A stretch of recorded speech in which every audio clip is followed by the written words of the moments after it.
ومن أظلم ممن افترى على الله كذبا أو كذب بآياته إنه لا يفلح الظالمون.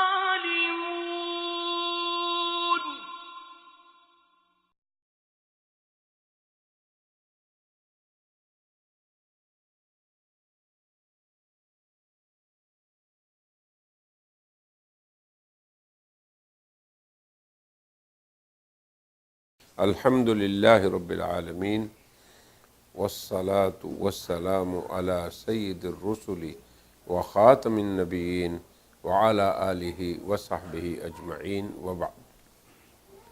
اعوذ باللہ من الشیطان الرجیم. بسم اللہ الرحمن الرحیم. ان الذین یلحدون فی آیاتنا لا یخفون علینا وقال النبی صلی اللہ علیہ وسلم الدین النصیحہ. صدق اللہ العظیم وصدق رسولہ النبی الکریم. سامعین و ناظرین، ہم شعبہ مغالطات قادیانیت میں 10واں مغالطہ کے اندر ہیں، جس میں ہم مرزا غلام احمد قادیانی کے دجال کے بارے میں مغالطات کا ذکر کر رہے تھے. تو چوتھا قول اس کا دجال کے بارے میں یہ ہے کہ پادری دجال اکبر ہیں. وہ انجام آتم مندرج در روحانی خزائن جلد 11 صفحہ 47 پر یوں رقم طراز ہے: خدا نے اپنے کلام میں پادریوں کو سب سے بڑا دجال بیان فرمایا ہے، تو نہایت بے ایمانی ہوگی کہ خدا کے کلام کی مخالفت کر کے کسی اور کو بڑا دجال ٹھہرائیں.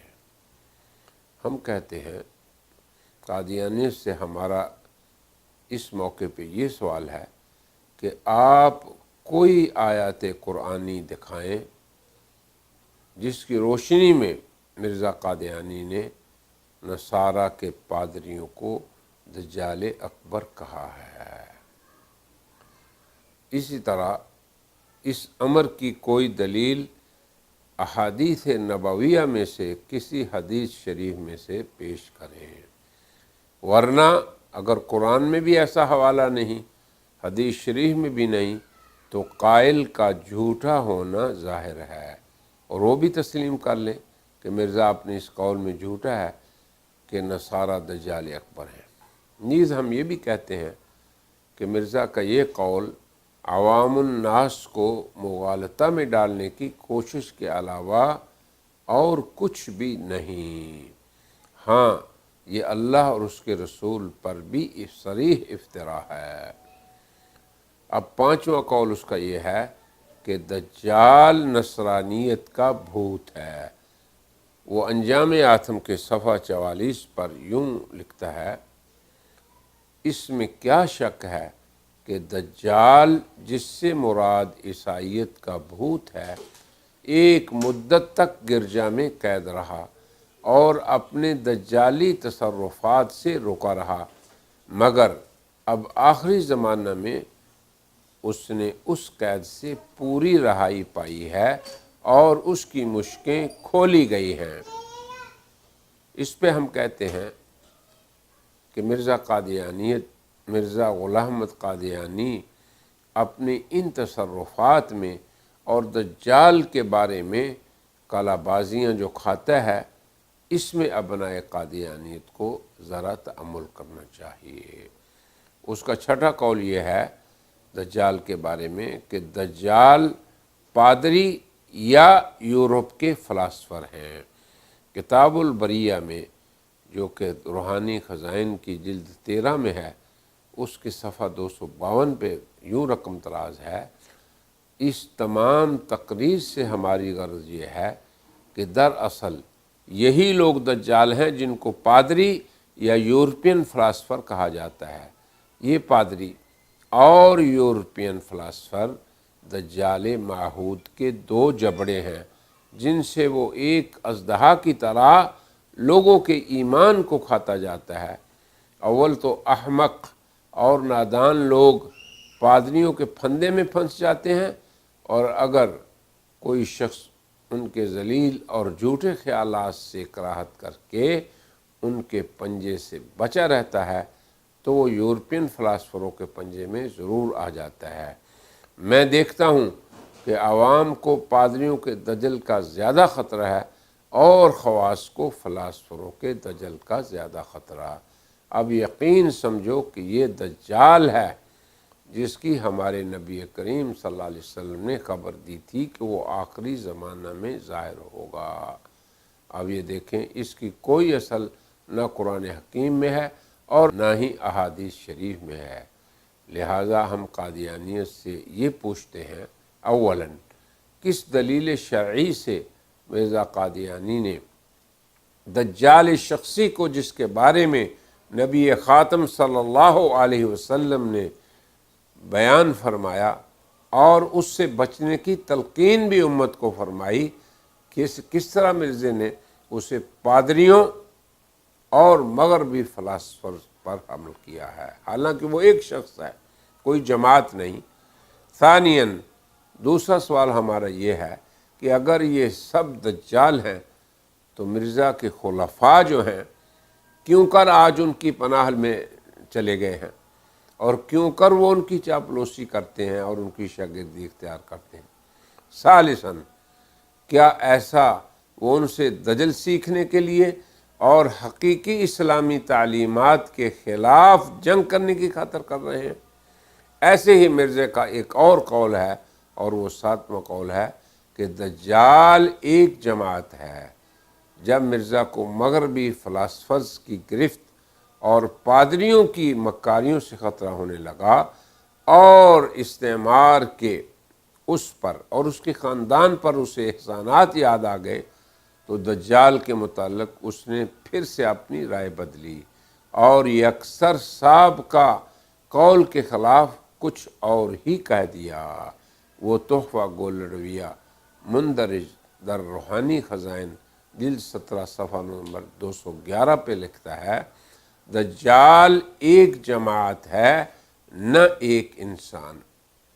پھر آگے چل کے وہ ایک اور قلع بازی کھاتے ہوئے کہتا ہے کہ دجال با اقبال قومیں ہے۔ دجال کے بارے میں مرزا نے اپنے سابقہ تمام اقوال کو ترک کر دیا، جس سے یہ معلوم ہوتا ہے کہ وہ اس باب میں کسی معین قول پہ قائم نہیں رہا، نہ ہی جسے اس نے دجال کہا وہ خود ان کی گرفت سے بچ سکتا تھا۔ تو اب دیکھیں، اس باب میں اس نے ایک نئی ایجاد کی، وہ ازالت الاوہام مندرج در روحانی خزائن جلد 3 100 صفحہ نمبر 174 پر لکھتا ہے، ہمارے نزدیک ممکن ہے کہ دجال سے مراد با اقبال قومیں ہوں اور گدھا ان کا یہی ریل ہو۔ ہم کہتے ہیں کہ شاید مرزا کی یہ تعویل بھی اس کے آقاؤں کے لیے ناقابل قبول رہی ہو کہ اس نے اہل استعمار کو دجال کہہ دیا یا ان کے مذہبی رہنماؤں کو دجال کا لقب دے دیا۔ تو اس نے پھر ایک اور قلع بازی کھائی اور مسلمانوں کو وہ یوں مخاطب ہوا، جسے مجموعہ اشتہارات صفحہ نمبر 130 اور جلد 2 میں یوں لکھا ہوا ہے، وہ وحشی نادان ہے نہ مسلمان، اور ہم نے اگر کسی کتاب میں پادریوں کا نام دجال رکھا ہے یا اپنے تئیں مسیح موعود قرار دیا تو اس کے وہ معنی مراد نہیں جو بعض ہمارے مخالف مسلمان سمجھتے ہیں۔ ہم کسی ایسے دجال کے قائل نہیں جو اپنے کفر بڑھانے کے لیے خون ریزیاں کرتا پھرے۔ اور اس حوالے سے یوں مرزا قادیانی نے دجال کے بارے میں وارد احادیث رسول مقبول علیہ السلام کا نہ صرف انکار کیا بلکہ ان کا تمسخر اڑایا۔ ان احادیث میں دجال کے زمین میں فتنہ و فساد کرنے اور اس کے لشکروں کے حرمین شریفین کے محاصرہ کرنے کا ذکر ہے، اس کے مشرق سے نکلنے، پھر آخر میں حضرت مسیح موعود برحق عیسیٰ ابن مریم علیہ السلام کے ہاتھوں قتل ہونے کا بیان ہے۔ تو ان تمام احادیث کے ساتھ اس نے یوں استہزاء کر دیا جس کا ہم نے ابھی حوالہ دیا ہے کہ وہ ایسی خون ریزیاں نہیں کرے گا، نہیں کرتا پھرے گا۔ تو دجال کے بارے میں مرزا غلام احمد قادیانی کے یہ مختلف اقوال اس بات کی دلیل ہیں کہ نہ وہ مامور من اللہ تھا، نہ اس کی وحی اور الہام اللہ کی طرف سے تھی، بلکہ وہ بقول نبی کریم صلی اللہ علیہ وسلم کے کہ میرے بعد ہر مدعی نبوت کذاب بھی ہوگا، بہت جھوٹ بولے گا، جیسے کہ ابھی ہم نے اس کے اقوال سے پتہ کر لیا ہے، اور دجال وہ حق کو باطل کے ساتھ ملانے والا اور خلط کرنے والا بھی ہوگا۔ ہم اپنی اس حلقے میں اسی پہ اکتفا کرتے ہیں اور آئندہ اس کی کلا بازیوں اور اقوال کو انشاءاللہ اگلی مجلس میں ذکر کریں گے۔ وآخر دعوانا ان الحمد للہ رب العالمین۔